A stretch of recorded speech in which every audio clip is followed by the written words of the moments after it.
अनाज की बहुत सारी बोरियां इकट्ठी हो गई हैं। अब इसे सेठ को बेचकर पैसे ले लेता हूँ और घर से आए हुए भी काफी दिन हो गए। हे मुसाफिर, कहाँ भागे चले जा रहे हो? तुम मुझे नहीं जानते क्या? मैं डाकू शैतान सिंह हूँ। यहाँ आसपास के लोग मेरे नाम से कांपते हैं। अगर डाकुओं ने मुझसे सारा सामान छीन लिया तो मेरी पोटली में जो सोने के सिक्के हैं वो भी ले लेंगे।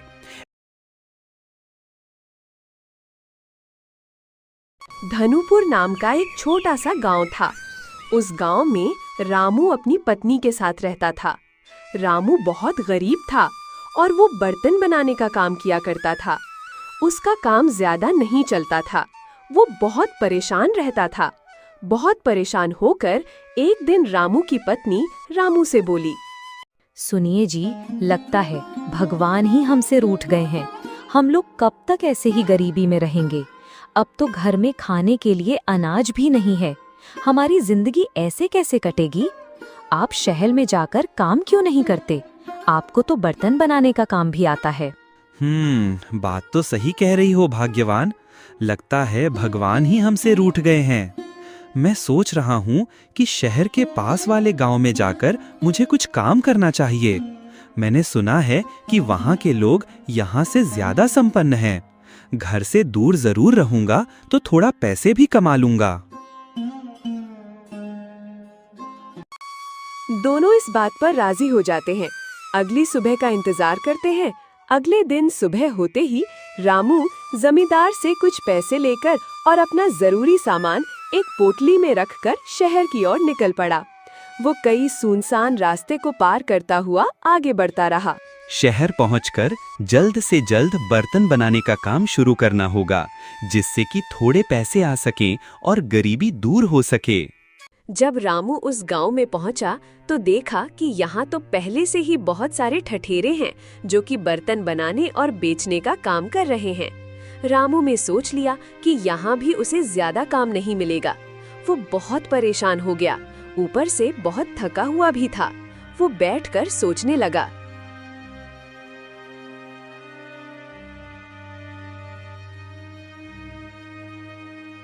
हे भगवान, ये तो मेरी सोच से बिल्कुल उल्टा हो गया है। यहाँ तो पहले से ही बहुत सारे बर्तन बनाने वाले हैं। अब मैं यहाँ पैसे कैसे कमा पाऊंगा? खाली हाथ घर भी नहीं जा सकता। रामू काफी देर सोचता रहा। तभी अचानक उसके मन में एक विचार आता है। अरे हाँ, मैंने देखा यहाँ पर सब पैसे के बदले बर्तन दे रहे हैं और यहाँ के लोग किसान हैं और उनके पास पैसों से ज्यादा अनाज है। क्यों न मैं एक छोटी सी बर्तन की दुकान खोलूं और उन्हें अनाज के बदले बर्तन दूं। बाद में अनाज को बेचकर सेठ से पैसे ले लूंगा। भगवान ने चाहा तो मेरी दुकान अच्छी चलेगी। हाँ, अब ऐसा ही करता हूँ। अंततः रामू दुकान खोलने की ठान कर दुकान के लिए सामान इकट्ठा करने के लिए निकल पड़ा। कुछ दिन में रामू ने गांव के अंदर एक छोटी सी दुकान खोली। वो व्यवहार में कुशल था। उसकी दुकान अच्छी चलने लगी। धीरे धीरे ढेर सारा अनाज उसके पास इकट्ठा होने लगा।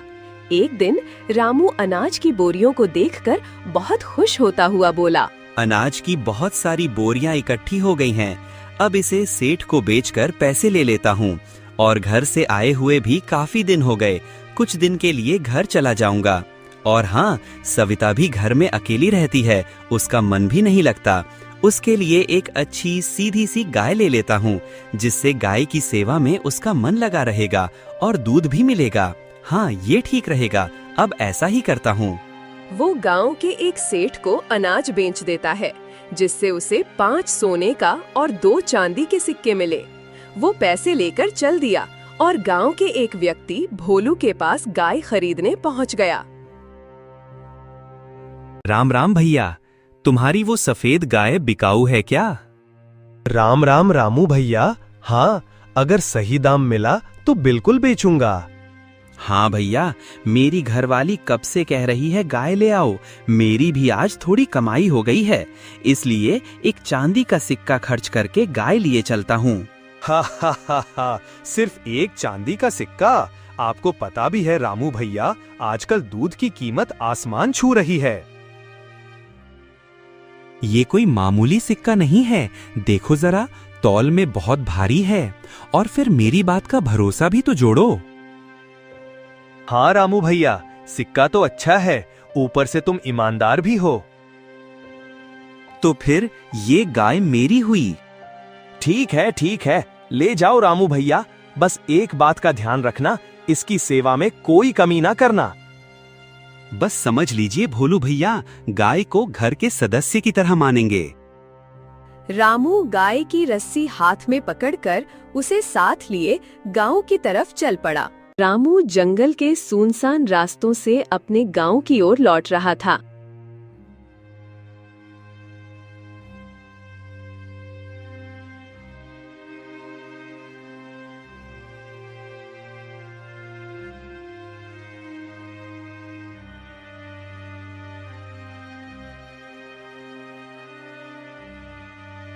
उसका सामना उधर के मशहूर डाकू शैतान सिंह से हो गया।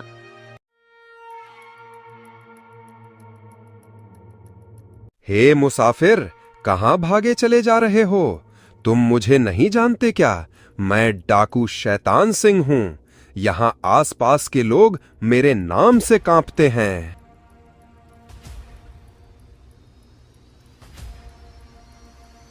असल में शैतान सिंह वहाँ का खतरनाक नामी डाकू था, जिस पर वहाँ के राजा ने 500 सोने के सिक्के इनाम रखे थे। वो आने जाने वाले राहगीर को लूटता था। जी डाकू भैया, मैं तो अपने गांव जा रहा हूँ। ठीक है, जो भी तुम्हारे पास है सब मेरे हवाले कर दो, अगर अपनी सलामती चाहते हो तो। अगर डाकुओं ने मुझसे सारा सामान छीन लिया तो मेरी पोटली में जो सोने के सिक्के हैं वो भी ले लेंगे। ऐसे तो मेरी इतने दिन की मेहनत की सारी कमाई भी चली जाएगी। कुछ न कुछ तो तरकीब लगाना ही पड़ेगा। क्या सोच रहे हो? लगता है तुम अपनी सलामती नहीं चाहते हो। डाकू भैया, आप चाहो तो सब ले लो, बस मेरी गाय मत लेना। जरूर कुछ खास बात होगी इस गाय में, तभी ये देने से मना कर रहा है। बता, क्यों नहीं देना चाहता है इस गाय को? असल में डाकू भैया, ये गाय ही मेरी गरीबी दूर कर सकती है। वो कैसे? मैं आ रहा था तो एक जादूगर रास्ते में भूखा प्यासा बैठा था, जिसे मैंने अपना खाना पानी दे दिया, जिससे खुश होकर उसने मुझे एक जादुई गाय दी और बोला, जब इसकी खूब सेवा करोगे तो ये रोज दूध के साथ एक सोने का सिक्का देगी। बस इसकी सेवा में कोई कमी ना करना। असल में रामू ने गाय वाली झूठी कहानी सुनाई, जिसका प्रभाव ये पड़ा कि डाकू सब कुछ छोड़कर केवल गाय लेने की रट लगा बैठा। अच्छा, ऐसी बात है, तब तो मुझे बस यही गाय ही चाहिए। नहीं डाकू भैया, ऐसा अनर्थ मेरे साथ मत कीजिए। मैं बहुत गरीब हूँ, यही एक गरीबी दूर करने की उम्मीद है, वो भी मुझसे मत छीनो। यहाँ सबको पता है कि डाकू शैतान सिंह ने आज तक किसी गरीब का न तो सर फोड़ा न तो हाथ तोड़ा। चलो, मैं तुम्हें इस गाय के बदले 50 सोने के सिक्के देता हूँ। रामू ने 50 सिक्के की बात सुनकर मन ही मन बहुत खुश हुआ और झूठे उदास मन से कुछ देर सोचकर डाकू से बनावटी अंदाज में बोला,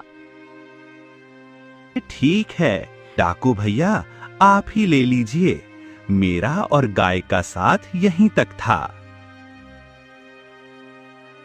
रामू डाकू से 50 सिक्के लेकर गांव की तरफ बढ़ गया।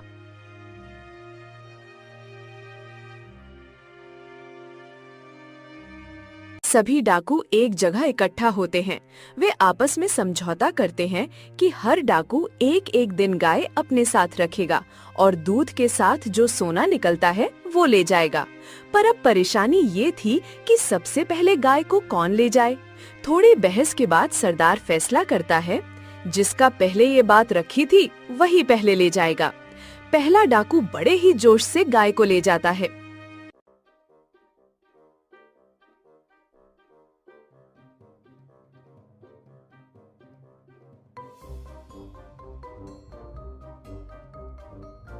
लगता है आज अपनी किस्मत बदलेगी। आज सोने का सिक्का मेरा होगा। अब जल्दी से दूध निकालकर सिक्का ले लेता हूँ। पहला डाकू गाय का दूध बाल्टी में निकालने लगा। दूध निकालने के बाद बहुत उत्साहित होकर सोने का सिक्का निकालने के लिए बाल्टी में हाथ डालकर ढूंढने लगा। अरे ये क्या, सिक्का तो कहीं दिख ही नहीं रहा है। अरे बाप रे, लगता है ठठेरे ने हम सबको बेवकूफ बनाया। पहला डाकू सिक्का ना पाकर परेशान हो गया। अगले दिन दूसरे डाकू का नंबर था। दूसरा डाकू जब गाय लेने के लिए पहले डाकू के पास आया तो पहले डाकू ने सोने का सिक्का ना मिलने वाली बात दूसरे डाकू को बताया। लेकिन दूसरे डाकू को लगा कि ये हमें बेवकूफ बना रहा है और गाय ले जाते हुए अपने आप से कहा, ये हमको बेवकूफ बनाने की कोशिश कर रहा है। ये सोने का सिक्का खुद रख के हमें गाय की सोने के सिक्के देने वाली बात को झूठ बता रहा है, जिससे मैं गाय को बेकार समझकर छोड़कर चला जाऊं और मेरे हिस्से का सोने का सिक्का ये ले। ये यही सोच रहा था, लेकिन मैं पागल थोड़ी ना हूं। मैं भी सोने का सिक्का निकालूंगा। मेरा भी दिन बदलने वाला है।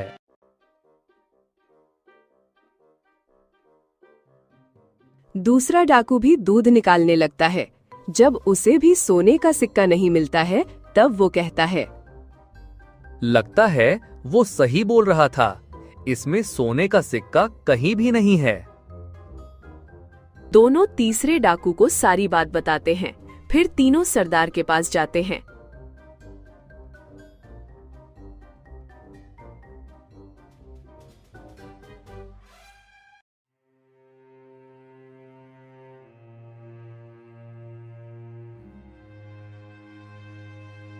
सरदार को सोने का सिक्का ना मिलने वाली बात बताते हैं।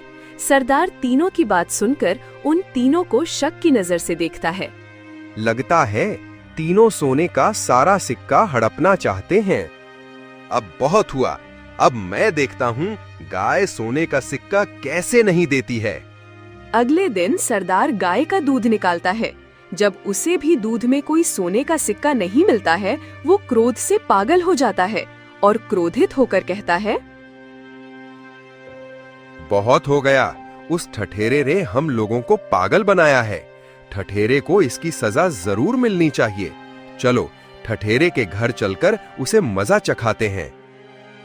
सरदार उन तीनों को साथ लेकर ठठेरे के घर की ओर निकल जाता है। रामू ने उस 50 सोने के सिक्कों से गांव में एक सब्जी की दुकान खोल ली थी। तभी डाकू रामू को ढूंढते हुए रामू के गांव आ पहुंचे। रामू दूर से ही डाकुओं को देख लेता है और जल्दी से घर पहुंचकर अपनी पत्नी को सारी बात बताता है और अपनी पत्नी से कहता है, सुनो, तुम डाकुओं से वही कहना जो मैंने तुमको बताया है। और रामू घर के पास ही एक पेड़ के पीछे छुप जाता है।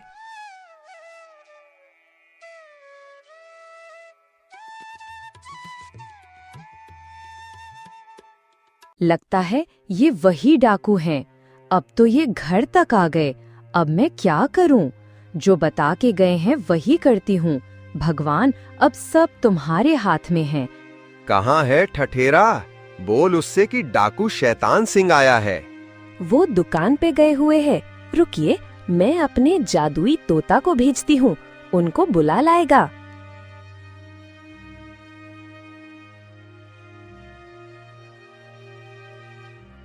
जाओ, मेरे जादुई तोता, अपने मालिक से कहो कुछ लोग उनसे मिलने आए हैं।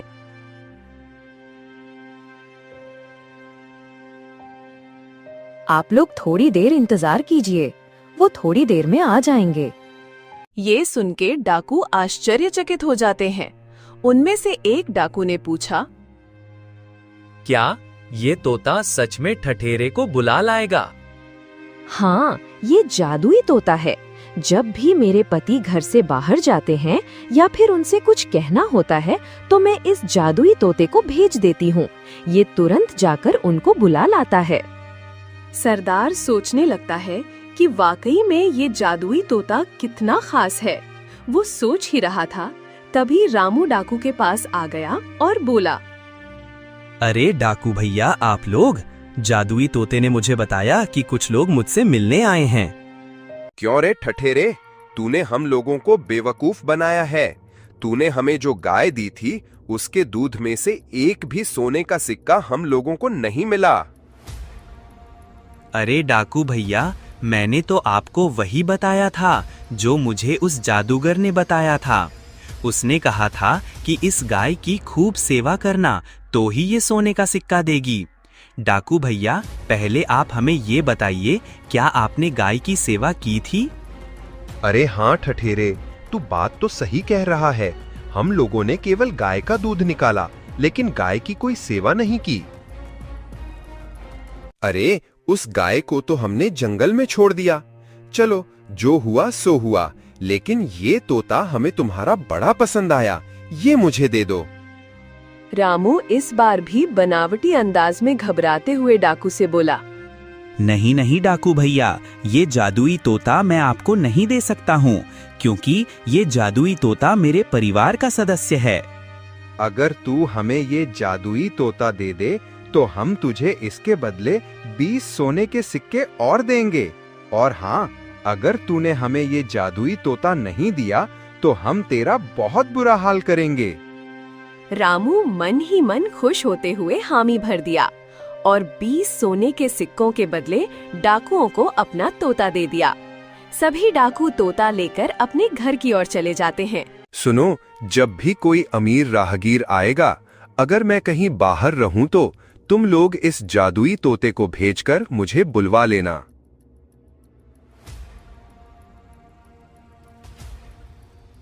डाकू सरदार थोड़ी देर के लिए अपने घर चला जाता है। तभी वहाँ से कोई अमीर राहगीर उस रास्ते से गुजरता है। सभी डाकू सोच में पड़ जाते हैं। तभी एक डाकू कहता है, ये तो गजब हो गया, कोई अमीर राहगीर गुजर रहा है और सरदार है ही नहीं, कैसे लुटा जाए? बड़ा धनी मुसाफिर लग रहा है, बहुत धन होगा उसके पास। क्या करूं? अरे हाँ, अपना वो तोता तो है, इसीलिए तो रखा है इसे। क्यों ना तोते को भेजकर सरदार को बुलवा लेता हूँ। ये सही रहेगा। डाकू तुरंत तोते को पिंजरे से आजाद कर देता है और उसे सरदार को बुलाने के लिए कहता है। जैसे ही तोता आजाद होता है, वो उड़ता हुआ ठठेरे रामू के घर पहुंच जाता है। तोता उड़कर चला जाता है। काफी समय बाद भी तोता वापस नहीं आया और राहगीर भी जंगल से दूर जा चुका था। शाम को जब डाकू लौटता है तो उसे पता चलता है कि तोता कहीं उड़ गया और दोबारा वापस आया ही नहीं। तो सरदार तुरंत समझ जाता है कि तोता कहाँ जा सकता है। डाकू तुरंत ठठेरे के घर जाता है और देखता है तोता वहीं पे था। तब डाकू गुस्से में ठठेरे से कहता है, क्यों रे ठठेरे, ये तोता तेरे पास फिर से कैसे आ गया? अरे डाकू भैया, बात ये है ना, मैंने इस तोते को अपने परिवार के सदस्य की तरह पाला है। इसको हमसे बहुत गहरा प्रेम है, इसलिए ये मेरे पास चला आया। आप इसे फिर से ले जाइए डाकू भैया। धीरे धीरे ये आपको भी अपना मालिक मान लेगा, लेकिन थोड़ा समय लगेगा। इस बार ये मेरे पास आ गया है, अगली बार नहीं आएगा। डाकू फिर से तोता लेकर चला जाता है, लेकिन जब भी तोता को मौका मिलता है, वो उड़कर बार बार ठठेरे के घर चला जाता है। इससे डाकू को समझ में आ जाता है कि ठठेरे ने फिर से उसे बेवकूफ बनाया है। डाकू गुस्से से पागल हो जाता है। इस ठठेरे को मजा चखाना ही पड़ेगा। इस बार हम इसे ऐसी सजा देंगे जो इसे जिंदगी भर याद रहेगा कि डाकू शैतान सिंह से पंगा लेने का क्या अंजाम होता है। डाकू गुस्से में रामू के घर पहुंच गए। रामू ने फिर उन्हें बेवकूफ बनाने की कोशिश की, पर डाकुओं ने उसकी एक बात न सुनी। डाकू उसे पकड़कर एक बोरी में भर लेते हैं, फिर जंगल की ओर चल पड़ते हैं। जंगल के रास्ते में एक डाकू ने थकावट भरी आवाज में बोला, सरदार, बहुत थक गया हूँ। लगता है ठठेरे ने खूब खाया है, तभी इतना भारी है। क्यों न पास वाली गुफा में थोड़ी देर आराम कर लें? तुम सही कह रहे हो, मैं भी थक गया हूँ। चलो इसे यहीं छोड़ दो और गुफा में थोड़ी देर आराम करते हैं। डाकू रामू को उसी बोरी में छोड़कर गुफा में आराम करने चले गए। कुछ ही समय बीता होगा, तभी एक आदमी जंगल के रास्ते से गुजर रहा था। तभी रामू को उसके पैरों की आहट सुनाई पड़ती है और वो बोरी के अंदर से जोर जोर से चिल्लाने लगता है। रामू ने राहगीर को पूरी कहानी सुनाई कि कैसे डाकू उसे मारने के लिए ले जा रहे थे। फिर रामू ने राहगीर को एक योजना बताई। फिर दोनों मिलकर बोरी में पत्थर भर देते हैं। रामू और राहगीर वहां से चले जाते हैं। थोड़ी देर बाद डाकू गुफा से बाहर आकर बोरी को उठाते हैं और उन्हें अंदाजा भी नहीं होता है कि बोरी में रामू की जगह पत्थर भरा हुआ है। डाकू बोरी को उठाकर एक दलदल में फेंक देते हैं और कहते हैं, आज तक कोई इस दलदल से नहीं बच पाया है, ये ठठेरा कहाँ से बच जाएगा। डाकू खुश होकर जाने लगे, लेकिन थोड़ी दूर चलते ही उन्हें रास्ते में रामू मिलता है। डाकू रामू को देखकर हैरान हो जाते हैं। तुझे तो हमने दलदल में फेंक दिया था, तू यहाँ कैसे? अरे डाकू भैया, आपकी वजह से मेरा जीवन बदल गया। जब मैं दलदल में डूबा, मुझे नीचे महात्मा की गुफा मिली। महात्मा वहां तपस्या कर रहे थे। उन्होंने मुझे एक सोने का बर्तन दिया और कहा, तुम इस बर्तन में जितना चाहो सोने का सिक्का निकाल सकते हो, ये कभी खत्म नहीं होगा। लेकिन बात ये है डाकू भैया, मैं तो दलदल से बाहर आ गया, पर वो बर्तन वहीं रह गया। मैं फिर से वहीं जा रहा हूँ ताकि उस बर्तन को निकाल सकूं। रामू की बात सुनकर डाकू लालच में आ गए और डाकू के सरदार ने कहा, लगता है तू इतनी आसानी से नहीं मरेगा। तू उस बर्तन को भूल जा और हमें बता वो बर्तन कहाँ है, हम जाकर उसे निकाल लेंगे। अरे नहीं सरदार, ये फिर झूठ बोल रहा है। अब इसकी किसी भी बात का विश्वास मत कीजिए। अरे नहीं नहीं, ऐसी बात नहीं है। तुम ही जरा सोचो, ये उस दलदल से कैसे बच निकला जहां से आज तक कोई भी वापस नहीं आया। कुछ ना कुछ तो है, और अगर सच में वो सोने वाला बर्तन हम सबको मिल गया तो फिर हमें जंगल जंगल तो भटकना नहीं पड़ेगा। रामू बड़ी चालाकी से डाकुओं को दलदल की तरफ ले जाने लगता है। डाकू भैया, इस दलदल के बिल्कुल बीच में ही मैंने उन महात्मा से मुलाकात की थी। वहीं पर सोने का बर्तन भी है। लालच में अंधे सारे डाकू दलदल में कूद पड़े और कुछ ही देर में दलदल में फंस गए। वे जितना बाहर निकलने की कोशिश करते, उतना ही अंदर धंसते चले गए और उसी दलदल में डाकुओं का अंत हो जाता है।